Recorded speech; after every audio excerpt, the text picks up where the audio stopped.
agents are one of my favorite tools. You can get to it from class progress and then use agents to automate feedback. Or on the tools, it has intelligent agents. So the agents are basically auto emails that you can set up for different types of things. So in this course, I have it set up so you can see my oops before you guys all got like my fake email a while back about a badge and things. But you can do it based on all different settings. So if they haven't logged into a course lately, if they got a certain score, if they are missing something, you can use agents to help kind of with classroom management things so you can focus more on engaging and other pieces. So if we set up a new agent, you have to name it and then give a description. So I didn't give a description to mine in the past, and now I'm struggling trying to remember what they are. So I recommend giving a description.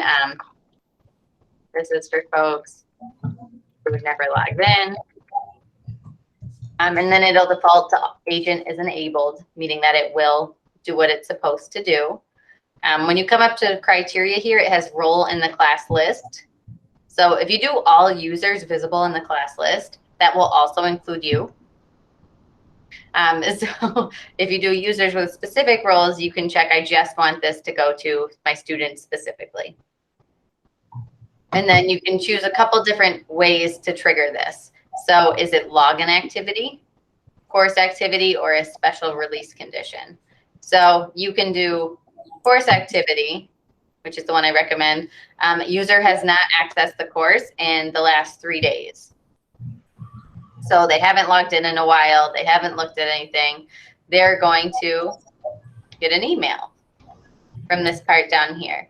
I don't think you guys can change enrollment, so I don't think that's an option for the faculty side.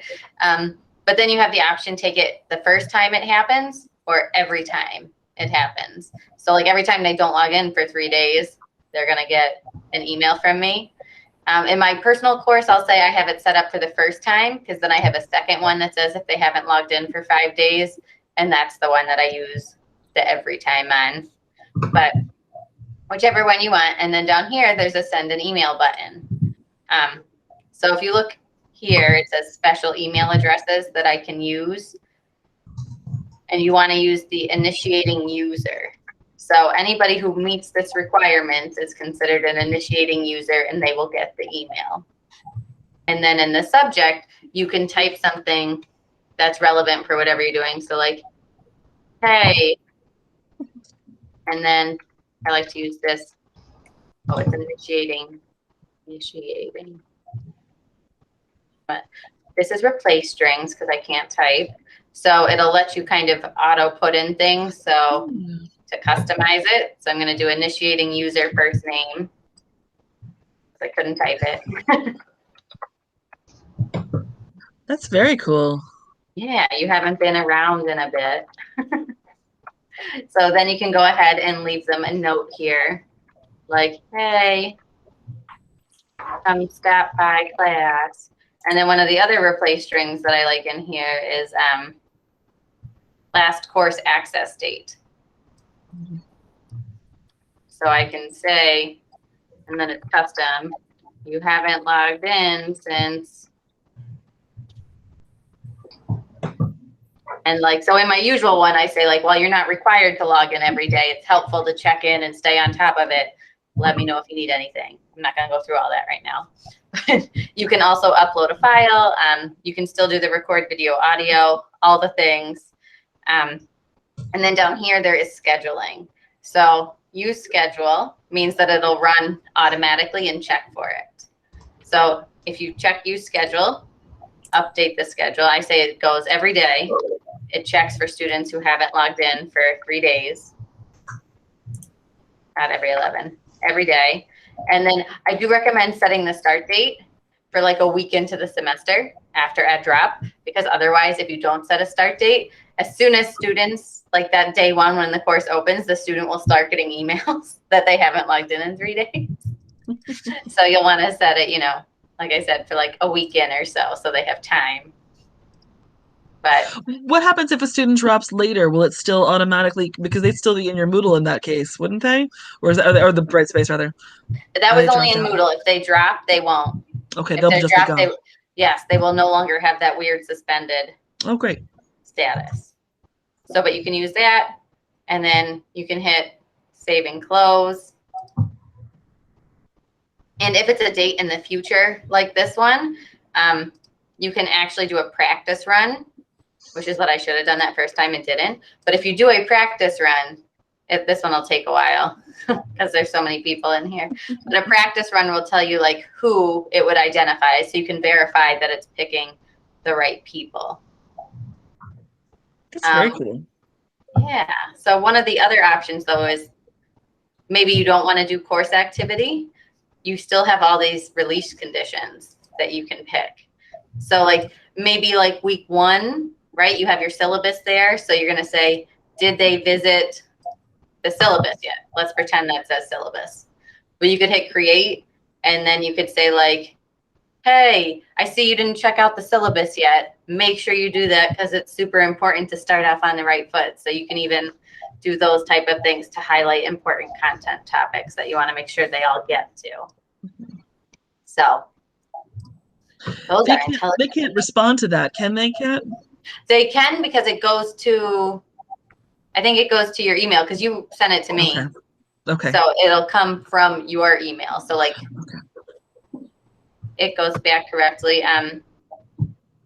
Let's see, one of the other ones that I was thinking, for discussions, you can actually do it also based on posts. So like if you did have a discussion that you were using, one of the release conditions that exists is based on discussions. So if we go to discussions, you can say they didn't make any posts. So it says no posts authored in topic. So I can say they didn't make any posts in here. And then I could have one for that. So if you're enough, like I'll probably set them up because my class is all online and I know I'm still going to have my discussions. So I can set them up to say like, if they haven't posted on Thursday of the week of the discussion, I'm going to have the auto go and say like, hey, don't forget to post in this discussion. And in this email option, right, we still have our quick link button. So I could actually link to that discussion and say like, hey, don't forget to post in discussion 2. And then they have the link right there. So there's really no reason for them to not do it. Is it only dates of posting, or could it be like word count is too short? Or was that a trigger? I didn't see the different, I'm sorry, the different options of what triggers. I went speedy. I don't think word count yet because they just added it so you can see the word count. So no, it's just post authored or no posts or score. So you can also do it based on grades. So, you know, if you wanted to send out, because it does all go separate in BCC, like nobody sees anybody else's. So like if you wanted to send somewhere, I think, grade value. So if you wanted to reach out to people, if it was like a major assignment and, you know, they got like a C, you could say like, hey, remember, maybe we should set something up to discuss this more in detail. Like I know you probably put it in the feedback also, but this is just another way to kind of reiterate it if they haven't read it all the way through, because now they'll get a separate email. Okay, so let me ask you this. Is having access to this going to change students' expectation for how responsible they are for paying attention to what work they need to do? And I know that sounds like a snarky question, and maybe it is, and I don't care because I'm really concerned about this. I'm thinking, you know, they've come to college. Maybe they ought to be attentive to some of this. I want to say for online and hybrid courses, I think it's more expected that instructors do this because you're not there in person to do those verbal triggers with them. And so they, you know, all the studies have shown that they need more assistance with their time management in those settings. But we're going to be, you know, knock on wood, in person. Yes. And so they will see me glowering at them. In person, I don't think you need to. But I mean, the other side of that coin is it is an aid for you because it kind of streamlines some of those processes for communication, even like, you know, saying, oh, hey, you got a C, or like maybe they failed something and you just want to email like your 8 students who failed and say, hey, let's set up a time to meet, rather than sending 8 separate emails. You can do it all at once. So on like that side, it's a time saver for you. You don't have to use it to say, hey, don't forget to do this. Well, Like and I understand I don't have to use it, but it's like what we were talking about before when we were talking about the grade book. How heavy are students